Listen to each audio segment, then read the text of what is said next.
Bienvenue sur Décodeur, le podcast qui parle de celles et ceux qui font la déco aujourd'hui. Je m'appelle Hortense Leluc et à chaque nouvel épisode, j'invite à mon micro un architecte ou un designer, une marque reconnue ou émergente, un entrepreneur ou un influenceur, quelqu'un que vous allez connaître ou pas, mais qui dans tous les cas va nous parler déco. Son parcours, son métier, son quotidien, son univers, ses goûts, on saura tout. Enfin, j'espère.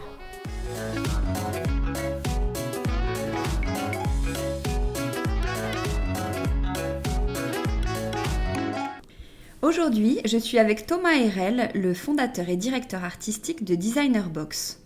Alors Designer Box, c'est deux choses. Depuis 6 ans, c'est une box qui propose tous les mois un objet design unique, signé par un designer de renom ou émergent, et à petit prix. Comme un cadeau dans sa boîte aux lettres. On adore l'idée. Depuis un mois, c'est aussi une plateforme qui permet aux designers de vendre directement leurs créations exclusives et à nous de les acheter au meilleur prix. Thomas bouscule les codes de la distribution et du design. Il veut faciliter l'accès à la création et ça, c'est une bonne nouvelle. Cet épisode est enregistré dans un petit salon cosy du Panache Hotel. Bonjour Thomas. Bonjour Hortense. Alors avant de commencer, on va beaucoup parler de design. Pour vous, quelle est votre définition du design ? Un objet design, c'est quoi ? C'est un objet du quotidien qui amène une certaine poésie et gaieté dans le quotidien. Et on va beaucoup reparler du design que vous souhaitez rendre accessible. Est-ce qu'à la base, le monde du design n'est pas un peu trop pointu, un peu trop élitiste, un poil snob ? Qu'est-ce que vous en pensez ? Le design paraît pointu, c'est lié principalement à des problèmes de communication, puisque finalement les acteurs du secteur s'adressent principalement à leurs clients, qui ont les moyens aujourd'hui d'acheter du design signé de créateurs. Et donc évidemment, ils ne s'adressent pas forcément à une cible très large. Et c'est exactement l'enjeu de Designer Box depuis sa création. Justement, parlez-nous de Designer Box. Designer Box, c'est quoi ? Alors Designer Box, c'est justement au-delà d'éditer et de proposer des objets, c'est avant tout de raconter des histoires, c'est-à-dire d'utiliser l'objet comme un vecteur d'émotion, de faire découvrir finalement la création à des gens qui, a priori, ne connaissent pas, parce que finalement les gens ne connaissent pas les créateurs, ne connaissent pas, à part Stark, on peut balancer n'importe quel nom, même de grands créateurs aujourd'hui très connus dans le secteur, les gens ne connaissent pas. Donc vraiment l'idée c'était de dire on va mettre de la valeur sur la création, le créateur, et de parler au plus grand nombre. Et pour parler au plus grand nombre, il faut évidemment que le prix soit accessible et qu'on se donne la peine de raconter leur histoire, leur parcours, la fabrication de l'objet, toute une série d'aspects que tout à chacun peut comprendre. Alors comment a démarré l'aventure Designer Box ? Le lancement du site est en 2013. La volonté, c'est pour parler des créateurs, il faut forcément éditer des produits. Aujourd'hui, les problématiques qu'il y a dans l'édition, c'est que il faut éditer, trouver un distributeur, faire des salons. Donc c'est toute une série d'étapes qui renchérissent le prix du design. Donc pour faire de l'édition, et qui coûte très cher. Donc pour faire de l'édition et à un prix ultra accessible, il y avait le système des box qui était intéressant, puisque c'est finalement un mode de distribution en circuit court qui joue sur l'effet de surprise et de découverte. Et finalement, à partir du moment où les gens s'abonnent pour découvrir quelque chose, on a fait la moitié du chemin, puisque finalement, là, ils sont très à l'écoute de l'histoire qu'ils vont recevoir. Et après, personnellement, je n'y connaissais rien en logistique, mais il a fallu qu'on emballe les premières box à la main, qu'on fasse fabriquer. Donc j'avais quelques réseaux, on a utilisé les réseaux des créateurs, qui sont souvent en lien avec des fabricants. Petit à petit, voilà, ça s'est fait. Et puis, je connais pas mal de créateurs, donc c'était assez simple de lancer, en tout cas au départ, ce projet. Après, ça se complique un peu, mais... Pourquoi ça se complique ? Ça se complique parce qu'évidemment, un objet par mois, un créateur par mois, c'est déjà à chaque fois un mode, une relation qui est tout à fait différente, puisqu'il n'y en a pas un qui travaille de la même manière. C'est à chaque fois, pour moi, mais c'est aussi ça qui est génial, l'occasion de découvrir, de rentrer dans l'univers créatif d'un designer ou d'un créateur. Mais c'est après, derrière, sourcer le bon fabricant pour avoir le bon prix, la bonne qualité, préparer les colis, voilà. Envoyer. Donc c'était... et tous les mois, ça recommence. Donc ça paraît à la fois 12 créateurs par an, ça paraît à la fois peu, mais c'est énorme parce que c'est tous les mois, faut sortir, raconter l'histoire, il y a tout un travail éditorial derrière, il faut après faire le vendre en ligne, enfin bref. Ouais. En quoi consiste la box précisément? Vous avez un peu dit à l'instant. Le designer fabrique en exclusivité pour Designer Box. C'est pas un produit qu'on peut retrouver ailleurs, c'est bien ça? L'idée, c'est vraiment il faut que le créateur se sente impliqué. Pour ça, il faut qu'il rentre un peu dans le jeu de la surprise. C'est à la fois un travail qui doit être généreux, très court, de la part du créateur. Il y avait Harry Clévy, qui était un des tout premiers, qui disait très justement, c'est un peu comme une gourmandise. C'est-à-dire que le travail qui est demandé au créateur, c'est pas un travail long et laborieux, ça doit surtout pas être ça, parce que ça, c'est le cas de l'édition. Quand on fait un meuble rembourré, c'est des développements d'1 an, 2 ans, voire 3 ans. Là, l'objectif, c'est rester sur de l'objet et de faire quelque chose qui soit très spontané, qui soit vraiment au cœur même de l'ADN du créateur. Donc il a une grande liberté, et l'objectif, c'est justement que l'objet lui ressemble et que c'est quelque chose qu'il offre finalement aux abonnés. Justement, comment vous travaillez avec eux? Vous dites qu'il a une grande liberté. Qui décide du produit à créer? Quel est le cahier des charges que vous leur donnez? Chaque créateur a une approche différente. Donc il y a des créateurs qui sont très à l'aise, qui ont des univers très forts. Ils sont tout à fait capables de rentrer dans un brief précis. L'objectif, au contraire, pour nous, c'est comme il faut que l'objet raconte une histoire et raconte l'histoire du créateur. Il ne faut pas les enfermer dans quelque chose qui soit trop figé. Donc je dirais que au début de l'aventure, comme on n'avait pas de produit, pas de référentiel produit, c'était un peu particulier, c'était vraiment des cartes blanches. Ils faisaient ce qu'ils voulaient à partir du moment où on pouvait, évidemment, qu'il fallait que ça rentre dans une boîte et et dans un coût de production. Donc ça, c'était le début. Aujourd'hui, ça existe encore, mais on donne plus un brief plutôt lié à l'usage du produit. Jamais au niveau du style, jamais d'autres contraintes que tu fais ce que tu veux. On aimerait bien faire, on en discute. Est-ce que c'est des verres, une tasse, un plat, un objet déco. Voilà. Alors quand vous avez lancé la box, c'était la grande mode des box, les box beauté, les box fleurs, etc. Est-ce que c'est un peu retombé ou il y a toujours un vrai engouement autour de la box? Alors, il y a toujours un vrai marché là-dessus, puisque finalement, c'était même un concept qui était avant l'engouement qu'on a pu voir sur Internet il y a 6-7 ans au début de Designer Box. C'était le cas du club des créateurs de beauté, monté par Agnès B, ça existe depuis les années 70. Donc, non, c'est vraiment, il y a un vrai marché, puisque ça joue sur le côté du cadeau qu'on se fait ou du cadeau qu'on fait. La seule chose qui s'est passée, c'est qu'évidemment, il y a eu un tri qui s'est fait sur le marché où finalement, il n'y a que les acteurs qui ont une vraie proposition de valeur qui sont restés ou qui ont réussi à tenir, parce que c'est pas facile. Mais il existe de tout. Il y a une multitude de raisons de s'abonner. Mais chez Designer Box, par exemple, entre il y a 6 ans et aujourd'hui, il y a toujours le même. Vous avez des abonnés qui sont les mêmes depuis le début, des nouveaux. Alors, il y a des fous furieux qui sont abonnés depuis le début, qui vaut 70 produits.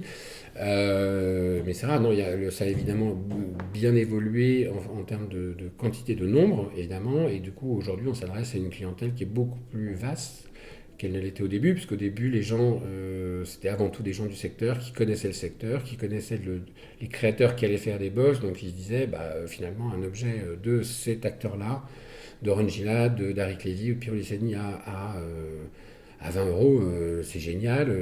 Voilà. Donc, vous avez réussi votre pari de rendre le design accessible. Votre cible est beaucoup plus variée. Beaucoup plus variée. Est-ce que ce sont des éditions limitées ou pas? J'ai lu que les moules de ces objets étaient détruits pour préserver la rareté de l'objet. C'est vrai? Alors, c'était ce qui s'est passé au début. Effectivement, c'était de se dire, on fait une édition, puis après, c'est fini. Au bout de la deuxième année, on s'est dit, mais c'est quand même beaucoup de travail d'éditer un produit tous les mois. C'est aussi beaucoup de travail dû par le créateur. Et finalement, pourquoi est-ce qu'on limite ça? Et limiter, finalement, c'est continuer à s'adresser à des professionnels, à des collectionneurs, à des gens qui, finalement, ont les moyens de s'acheter de l'objet en édition limitée dans des galeries, et que c'est pas notre clientèle, c'est pas notre volonté. Donc il y a une vraie évolution à la deuxième année, un vrai choix d'aller au contraire beaucoup plus s'ouvrir sur le consommateur standard, et du coup on a même baissé le prix de la box, puisqu'on est passé de 29 € à 19,90 €, donc c'était vraiment un acte très fort pour ouvrir le marché. Est-ce que vous avez déjà refusé un projet, finalement, la création du créateur vous plaisait pas? Non. Et pour tout dire, il y a des créateurs avec qui on a sorti un objet, une box, dont j'étais pas forcément fan du travail, mais où je trouvais que c'était légitime qu'ils soient dans le pool des créateurs qu'on met en avant parce qu'ils ont un travail qui est très fort, très marqué, et que le design c'est tout sauf une question de style ou de goût. Qu'est-ce que c'est le bon goût? Bah non, c'est une variété de propositions. Justement, je me suis même moi-même fait prendre au piège de la découverte et j'ai découvert à l'occasion de ces collaborations avec des créateurs a priori avec lesquels je n'avais pas forcément d'affinité. J'ai commencé à apprécier leur travail, à découvrir réellement leur personnalité et ça c'est génial. Donc non, il n'y a pas il y a pas une sélection particulière. C'est vraiment carte blanche jusqu'à la Oui. fin. Et est-ce que vous nous diriez quelle box a eu le plus de succès ou c'est secret? Non, ça, c'est pas, enfin, c'est secret. Qu'est-ce que c'est que d'avoir du succès? Alors, il y a deux, non, il y a deux niveaux. Il y a le niveau de satisfaction de nos clients, parce que c'est la partie service client et c'est un gros enjeu pour nous. Il y a beaucoup de gens qui travaillent chez nous justement pour répondre aux clients. On fait des enquêtes tous les mois après chaque expédition de produits pour savoir qu'est-ce qu'ils en ont pensé, est-ce qu'ils étaient contents. Donc, il y a des projets qui ont été très bien perçus, qui ont énormément surpris. Je pense à un cadre de Ron Gilad qui a quelque chose qui ressemble tout à fait à son travail, qui fait plutôt en galerie, qui a énormément surpris, mais qui n'a pas une vocation à faire qu'on estime pas avoir un potentiel commercial énorme, parce que c'est un objet très pointu, et si on ne raconte pas l'histoire, ça va être compliqué de le vendre. Et puis il y a des autres objets comme la carafe Egg de Sébastien Bergne, où là on peut le voir aujourd'hui sur le site, il est réédité, ça doit faire la 4e, 5e édition qu'on fait de cet objet-là, il y en a d'autres. Donc les succès, il suffit simplement d'attendre un petit peu et puis de voir que s'ils sont réédités, c'est qu'il y a une vraie demande de la part de nos clients. Alors en parallèle, depuis un mois ou 2 mois, vous avez créé une marketplace qui permet aux artisans, aux créateurs, aux designers de vendre directement leurs créations. Est-ce que vous pouvez nous parler de ce projet? Et peut-être, j'utilise le mot marketplace, peut-être expliquer ce qu'est une marketplace? Alors, une marketplace, c'est un site e-commerce, mais avec la particularité, c'est que on met en relation directement des vendeurs avec des acheteurs. On ne fait que mettre en avant, promouvoir et percevoir une commission au moment de la transaction.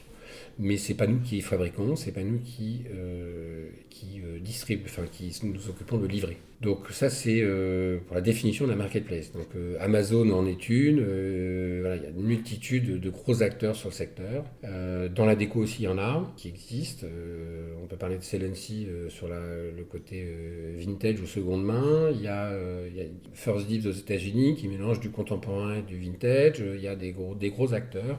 Mais il n'y a personne qui s'est occupé réellement des créateurs contemporains, qui sont pourtant une multitude, ils sont des dizaines de milliers en Europe, à s'éditer et à distribuer localement, mais qui sont invisibles par le consommateur moyen. Donc je dirais que ce projet-là, sur lequel on travaille déjà depuis 1 an, qu'on a lancé il y a 2 mois, il répond à la fois à une demande de notre communauté, parce qu'aujourd'hui on a à peu près 120 000 personnes qui nous suivent régulièrement, qui ont été abonnés, qui suivent les news, mais finalement on propose des objets, donc il y en a un certain nombre qui nous en donnent, mais quand est-ce qu'on pourrait avoir, est-ce qu'il n'y a pas des chaises, tel créateur vous le mettez en avant, mais il a fait d'autres choses, etc. Donc l'idée c'était de dire, on répond à nos consommateurs, à nos clients, à notre communauté, en leur proposant une offre plus large, c'est-à-dire que s'ils ont apprécié tel objet, ils vont découvrir que il fait en parallèle de ça une série de céramiques. Donc l'idée c'était de dire finalement on permet à nos clients d'ouvrir et d'avoir une expérience d'achat plus large que juste de l'objet. Il peut aller jusqu'à un miroir, des objets beaucoup plus gros qu'on évidemment ne peut pas mettre dans une box. Donc c'est répondre à nos clients, et surtout rester sur notre fil conducteur depuis le début de l'aventure, c'est-à-dire de mettre en avant des créateurs à travers cette marketplace, maintenant qui est une plateforme. L'idée, c'est que chaque créateur a sa boutique, on raconte son parcours, il y a une interview, on trouve beaucoup de contenu, on les met en avant, et donc on reste, et on défend toujours les circuits courts, c'est-à-dire qu'au lieu que ce créateur-là vende à une boutique, fasse des salons, etc., qui renchérit à chaque fois le coût d'accès à leur création, finalement, comme il y a une distribution directe, même s'il y a une commission de notre part, en fait, les produits sont hyper accessibles. C'est-à-dire qu'aujourd'hui, on peut trouver une table en marbre à moins de 1 000 €, à 800 €, faite par un créateur polonais, une table magnifique, voilà. Et ça nous permet aussi de mettre en avant beaucoup plus de créateurs évidemment qu'on ne pourrait en avoir si on devait tous les éditer, parce qu'on en édite 12 par an. Et aujourd'hui, on est passé sur la plateforme, on est passé de 70 créateurs, parce qu'on en a édité 70, à près de 200 en un mois et demi. Donc voilà. Mais pourquoi c'est si difficile, justement, vous évoquez un peu, de retrouver le travail des designers? Pourquoi c'est si peu accessible? Pourquoi quand on parle de design, les prix s'envolent? Le design, pourquoi est-ce qu'on en parlait au tout début, c'était pourquoi est-ce que ça s'adresse à on a l'impression que ça s'adresse à une élite. Le problème, c'est le secteur vit sur de vieux modèles, un vieux modèle hérité qui n'a pas bougé depuis les années 60, grosso modo. Il se passe en ce moment la même chose que ce qui s'est passé dans l'après-guerre en Italie. Il y avait une multitude de créateurs talentueux qui n'avaient pas accès, qui ne pouvaient pas se faire éditer, parce que c'était que des vieux meubles rustiques de grand-mère. Et donc, qu'est-ce qu'ils ont fait? Il y a toute une génération qui ont monté toutes les grandes maisons d'aujourd'hui, les Cassina, etc. Ils ont monté par qui? Par des esthètes, par des architectes, par des designers eux-mêmes, les Danésais, etc., qui ont pris leur destin en main et qui ont monté ces maisons d'édition qui aujourd'hui sont les leaders du marché. Sauf que aujourd'hui, il se passe exactement l'effet inverse, c'est-à-dire qu'aujourd'hui, ces quelques maisons, ces quelques gros acteurs, finalement, font travailler quelques créateurs, mais ils laissent sur le carreau toute une multitude de designers qui ont du mal à se faire éditer. On sait, j'admire tout le travail, toutes les initiatives que peuvent avoir les éditeurs, mais ils ne peuvent pas non plus éditer 50 créateurs. Ça prend du temps d'éditer des produits, de passer du temps avec eux. Donc comme tous ces créateurs qui sont laissés de côté, qui sont néanmoins très talentueux, ne peuvent pas se faire éditer, n'ont pas accès, ou simplement ont envie de créer eux-mêmes et d'une manière plus libre, il faut voilà, ils se sont développés localement, mais c'est très éclaté, c'est-à-dire qu'il y en a une multitude, mais c'est pas dans un bassin industriel en Italie, c'est en Pologne, en Bulgarie, en Estonie, partout, donc avec des collections qui vont de 3 objets à, pour certains, très structurés, à 50 produits. Mais justement, le fait que les designers soient nombreux à s'auto-éditer, est-ce que ça veut dire que le marché du design est en crise ou au contraire, ça veut dire qu'il est bouillonnant d'activité? Un peu les deux, en fait. C'est ce que je disais, c'est qu'il est en crise, c'est plutôt une crise structurelle. Le problème, c'est que, encore une fois, que ce soit en musique ou partout, qu'est-ce qui se passe aujourd'hui avec Internet? Ce qui change énormément de choses, c'est comme on a la possibilité en tant qu'entreprise de s'adresser directement à nos consommateurs, si tant est qu'on se donne la peine de le faire.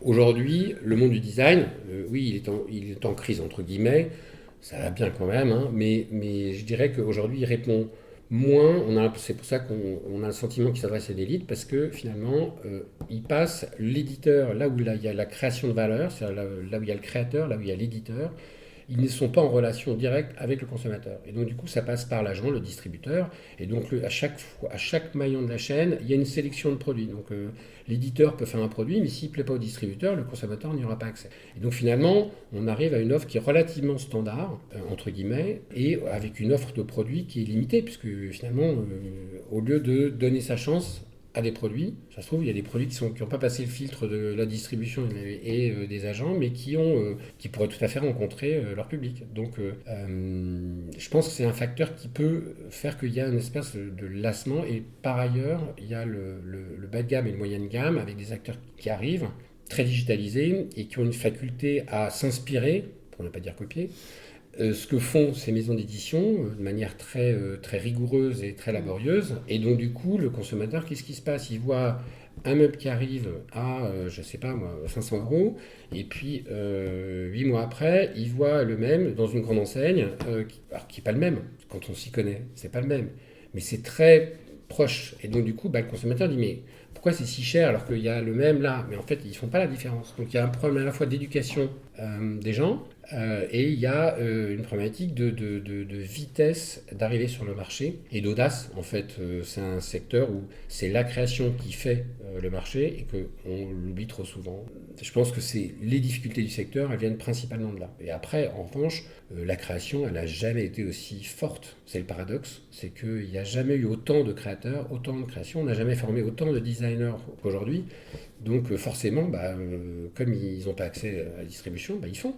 Donc c'est une super nouvelle. C'est-à-dire que je pense que c'est l'avenir de l'édition, c'est justement peut-être un mélange de ces deux modèles. Mais en tout cas, le modèle traditionnel ne peut pas continuer, en tout cas, sur essayer de baisser les prix, ça ne marchera pas. Et les créations sont en exclusivité sur votre site ou on peut les retrouver ailleurs? Non. Il existe en fait une multitude de marketplaces d'acteurs. Alors, il y a des gros acteurs qui mélangent un peu de tout, et puis il y a des petites marketplaces locales. Donc c'est vraiment très éclaté où il y a entre 10 et 50 créateurs. Grosso modo en moyenne, on en trouve, si on fouille un peu, on va en trouver en Angleterre, en Hollande, en Belgique, en Allemagne. Vous trouverez des marketplaces qui sont plutôt très locales, c'est-à-dire qui sont développés autour des créateurs qui se connaissaient entre eux, et puis finalement ils ont rencontré peut-être quelqu'un qui connaissait un peu le digital et qui leur a proposé de se regrouper pour vendre leurs produits sur une plateforme. Et nous, notre objectif, c'est surtout pas de les empêcher de vendre localement du tout. L'idée, c'est plutôt on a, nous, une clientèle plutôt évidemment très large, plus importante. L'objectif, c'est de le faire un peu différemment, puisqu'on édite un magazine dans lequel on les met en avant. On a de gros travail, on est évidemment beaucoup plus structuré que ces acteurs-là, mais en aucun cas on ne veut empêcher ces créateurs de vendre localement. Au contraire, plus ils vendront, plus on aura réussi. Et donc, voilà, on est concurrent, mais tout le monde participe à l'évolution de ce secteur. Et comment vous les trouvez alors? Vous les dénichez ou vous recevez des candidatures? Alors, il y a un onglet sur la plateforme qui permet à chaque créateur de soumettre ses créations. Donc là, ça fait 2 mois, donc, mais bon, on en reçoit déjà un certain nombre. Donc il y a un tri qui est fait.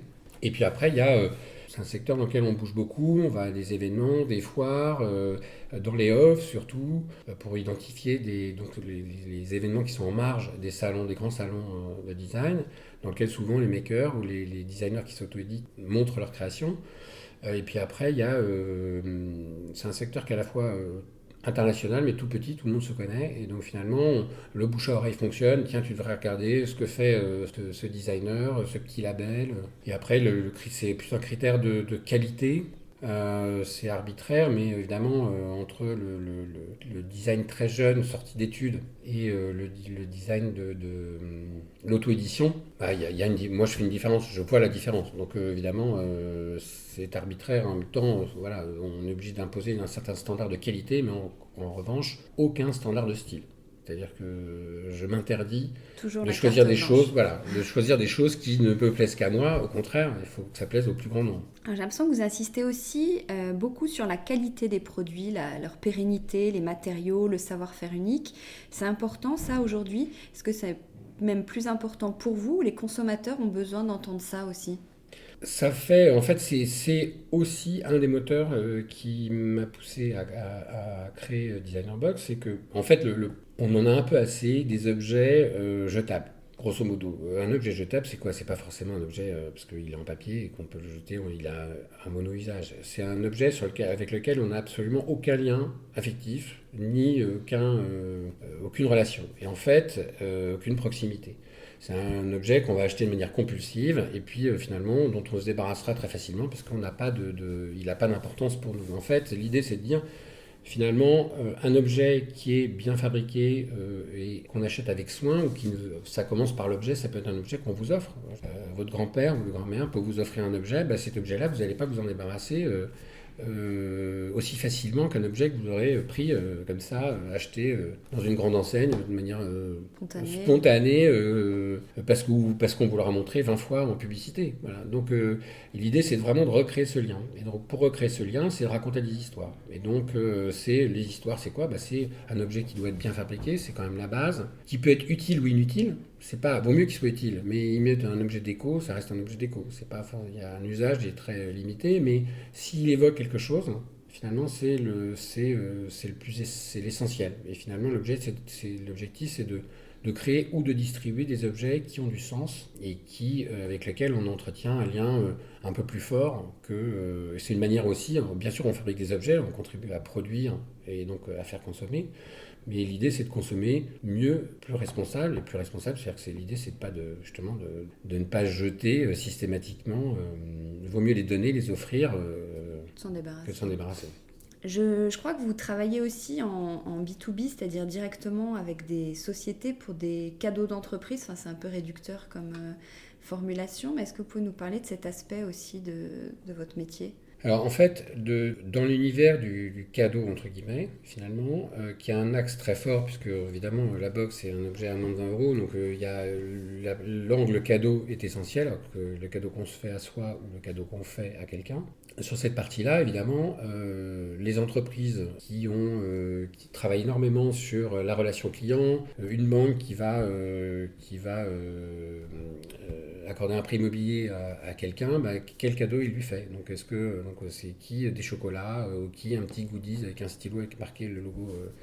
Donc des choses avec soit des objets très éphémères, soit des objets gadgets sans beaucoup d'intérêt. Et en fait, comme on a un positionnement qui est très axé sur la création, la maison, le design et à des prix très accessibles, c'est pas du tout quelque chose auquel on pensait au départ, mais on a été approché par ces gros acteurs qui avaient ces problématiques de remerciement, de faire des cadeaux, etc. Et donc du coup, on est amené à faire, plusieurs milliers, plusieurs dizaines de milliers de produits qu'on vient packager, mais dans lequel on met toujours un contenu éditorial sur l'objet, sur le créateur, et c'est ça qu'attendent ces gros clients, c'est finalement de raconter des histoires aussi à leurs clients, et finalement c'est une valeur ajoutée qui est essentielle. C'est-à-dire qu'on n'est plus à une époque où, et même ces gros acteurs qui ont un angle plus marketé, finalement, sont sensibles au fait que raconter des histoires, avoir des objets qui sont durables et qui ont du sens, finalement, c'est aussi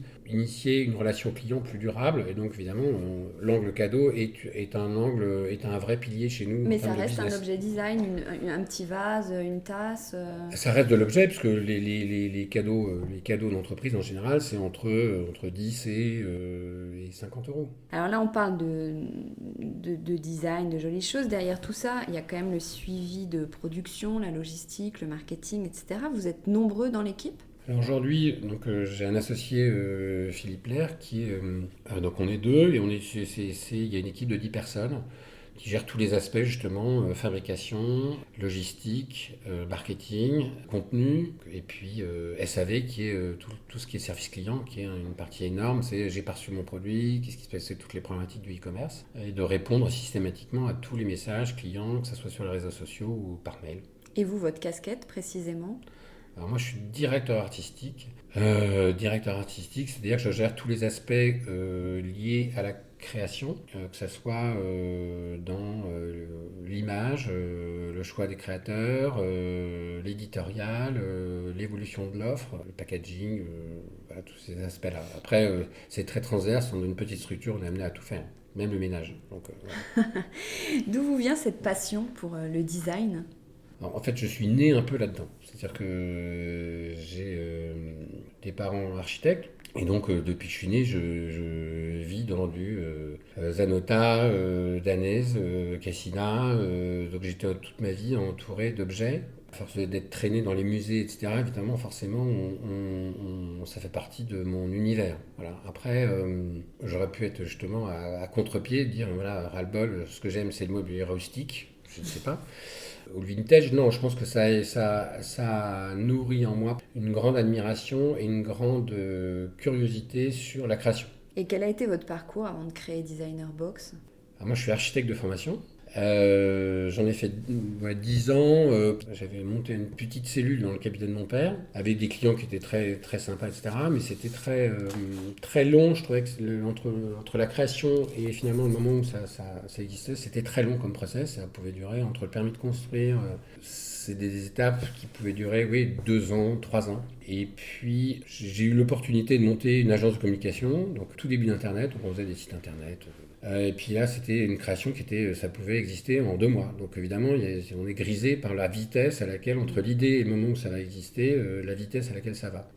Et donc progressivement, j'ai glissé pour ne faire quasiment plus d'architecture, mais que de la communication et du digital. Après, j'ai participé à monter plusieurs projets. À chaque fois en tant qu'entrepreneur, donc évidemment, je prenais des participations, je montais les projets. Il y en a certains qui ont été échoués, notamment au début, et puis après, ça a mieux marché, donc j'ai revendu, j'en ai remonté un autre, etc. Et en 2004, j'ai eu l'opportunité de travailler avec Saint-Gobain, qui avait des difficultés pour matérialiser, faire exister leur innovation, communiquer sur l'innovation. Et donc, l'objectif, c'était de faire travailler des créateurs pour fabriquer des objets ou des installations à partir de ces technologies-là pour montrer des nouveaux usages. Voilà. Et donc, en fait, c'est vraiment le démarrage entre l'idée de dire, finalement, la création est un très bon vecteur de communication, puisque finalement, il permet à des industriels de communiquer sur des savoir-faire à travers des objets, parce qu'un objet, quand on parle d'innovation dans la presse, c'est plus facile de montrer un objet qui vient incarner cette innovation. Je veux dire que c'est là que j'ai vraiment commencé à développer un réseau auprès des créateurs. Voilà. Et puis le contrat avec Saint-Gobain s'est arrêté, et donc du coup, on s'en est bien sorti. Donc du coup, c'est de dire, qu'est-ce qu'on peut faire avec, on a un peu d'argent, voilà. Donc j'ai décidé à ce moment-là de monter Designer Box. Est-ce que vous avez chaque pièce Designer Box chez vous ? Absolument. Comment vous définiriez votre intérieur ? Quel est votre style ? Il est forcément design ou vous êtes ouvert à d'autres courants ? Alors, design, je ne sais pas ce que c'est, en fait. Non, ce sont que des... Contemporains ?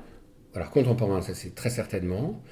Même si j'ai quelques objets hérités de grands-parents auxquels je tiens, voilà. Mais globalement, oui, contemporains, on va dire 20e, et de créateurs. J'ai pas de meubles, de grandes enseignes, non. Alors souvent les femmes aiment bien la déco. Là, je connais pas votre épouse, mais c'est plutôt vous l'expert. Comment ça se passe pour vos achats ? C'est vous, elle, ensemble ? Je vis avec quelqu'un qui connaît quand même le secteur, qui a un angle très différent, peut-être moins professionnel que le mien, moins aiguisé, mais donc qui a un avis fort. Donc moi, il m'arrive d'acheter un meuble sur lequel je lorgne depuis un certain temps. Je l'amène et on me dit non, pas ça ici, c'est pas possible. Donc du coup, j'ai un garde-meuble dans lequel je garde et en rêvant un jour d'avoir une maison secondaire où je pourrais avoir enfin une pièce dans laquelle je pourrais profiter de ces objets ou de ces meubles. Voilà. Quel est votre dernier achat déco justement ? Non, c'est pas un achat déco, c'est un dessin de Yona Vautrin, qui avait dessiné toute une série, un espèce de Kama Sutra. Donc voilà. Et sinon, en termes d'objets ou de... Si, le tabouret Vent contraire de Brichet-Ziegler. Et le plus fou que vous ayez fait dans votre vie ? L'achat le plus fou que vous ayez fait dans votre vie ? Le plus fou ? Ouais. Aucun, parce que je suis pas un acheteur compulsif, donc en général je mûris, je peux avoir des coups de cœur, mais je vais pas, je peux faire des achats déraisonnables, mais je peux pas les considérer comme fous dans le sens où je les ai toujours assumés, donc voilà. Et est-ce qu'il y a un achat dont vous rêvez ? Non, pas en design, non. En art contemporain, oui. Est-ce qu'il y a des figures de la déco, du design que vous admirez ? Oh, beaucoup. Les Bruno Munari, Enzo Mari, toutes ces générations-là qui étaient autour d'Anese, qui est une maison dont un inconditionnel, en tout cas de cette époque-là. Mais il y en a une multitude. Il n'y a pas de... Moi, j'admire tous les créateurs m'inspirent, qu'ils soient artistes ou designers, peu importe. Il n'y en a pas un plus que l'autre. Et vous qui êtes très ouvert à toutes les idées, à la création justement, est-ce qu'il n'y a pas tout de même une faute de goût à ne pas faire ? La faute de goût, c'est pas de pas s'écouter, de pas prendre de risques. Donc pour moi, la faute de goût, c'est le total look, c'est on va refaire, ou bien même simplement refaire, trop regarder les tendances, trop regarder les magazines, refaire ce qu'il y a dans les magazines, et c'est ce qui contribue d'ailleurs à polluer la planète, parce que finalement, si on ne fait que suivre les tendances, on change son intérieur tous les 2 ans. Donc, il faut s'écouter et découvrir. Alors, on va terminer avec les questions à Watt 1000, qui sont des petites questions pas cher payées. Je ne sais pas si vous les connaissez, non. Donc non, vous n'allez pas être déçus. Question à 10,95 €, le prix d'une BD Tintin. Chez Designer Box, vous aimez raconter des histoires, vous nous l'avez dit plusieurs fois, l'histoire des produits, l'histoire des designers. Et vous, quelle histoire vous aimiez qu'on vous raconte quand vous étiez petit ? Pierre et le loup. Question à 79 €, le prix d'une bonne paire de gants de boxe. Vous qui êtes expert en boxe, est-ce que vous connaissez la différence entre boxe française et boxe anglaise ? Pour avoir fait de la boxe française, oui. Avec les pieds pour la boxe française et juste les mains avec la boxe anglaise. Question à 9,99 €, le prix d'un abonnement mensuel chez Deezer. Pour l'épisode 10, je recevais Julia Rousseau de chez Good Moods qui a travaillé aussi chez Deezer. Est-ce que toutes les personnes qui travaillent chez Deezer sont sensibles à la déco ? Non, alors moi j'ai jamais travaillé chez Deezer. J'ai cofondé Deezer au tout début, mais j'ai pas eu de rôle opérationnel. Je n'ai pas développé Deezer. Il faut quand même que je le reconnaisse. Donc non, non, non. Non, mais Julia, c'est un parcours assez amusant. Mais après, je sais que Daniel Maréli, le fondateur de Deezer, est aussi un passionné de design et de déco, mais c'est mieux sur le tard. Merci beaucoup Thomas. T'en prie. Décodeur, c'est terminé pour aujourd'hui. Merci pour votre écoute. J'espère que cet épisode vous a plu. N'hésitez pas à vous abonner à ce podcast, à laisser un commentaire sur iTunes ou sur la plateforme que vous utilisez, à suivre Décodeur sur Instagram, bref, à me faire des retours et surtout à en parler autour de vous. Merci et à la semaine prochaine.